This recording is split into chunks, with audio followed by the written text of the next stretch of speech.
ครม.เขามีมติเพิ่มเงินเยียวยาจากเดิม 9,000 บาทแล้วครับ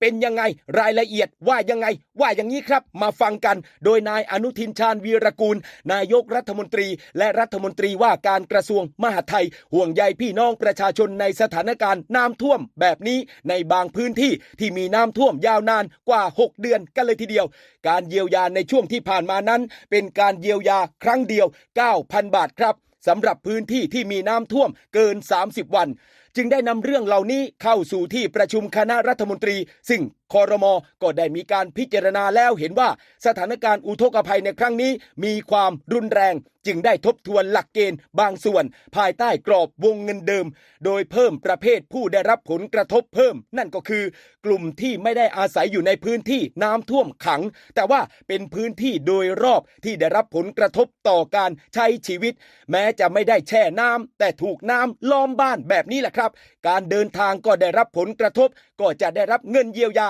ด้วยครับพี่น้องสำหรับมาตรการเพิ่มเติมในครั้งนี้จะช่วยเหลือครัวเรือนใน22จังหวัดรวม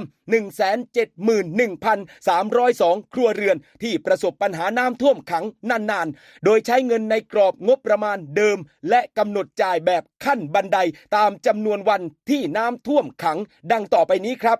ก็มาฟังกันว่าแบบขั้นบันไดนั้นเป็นยังไงนั่นก็คือว่าน้ำท่วมขัง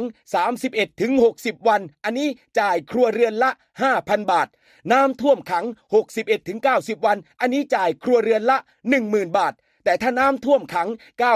91-120 วันอันนี้จ่ายครัวเรือนละ 15,000 บาทครับทีนี้ถ้าน้ำท่วมขัง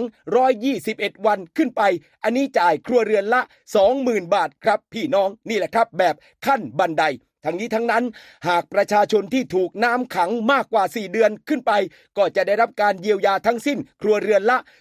29,000 บาทครับนอกจากนี้แล้วท่านนายกรัฐมนตรีได้มีข้อห่วงใยว่าหากเกิดน้ำท่วมเกิน4เดือนคือนานเกิน4เดือนนะครับซึ่งในปีนี้น้ำท่วมขังนานกว่าปกติเสียด้วยจึงให้คณะกรรมการไปคิดหลักเกณฑ์เพิ่มเติมเพื่อให้มีการอุดหนุนครั้งเดียวในปีนี้ซึ่งจะรายงานให้ทราบต่อไปครับ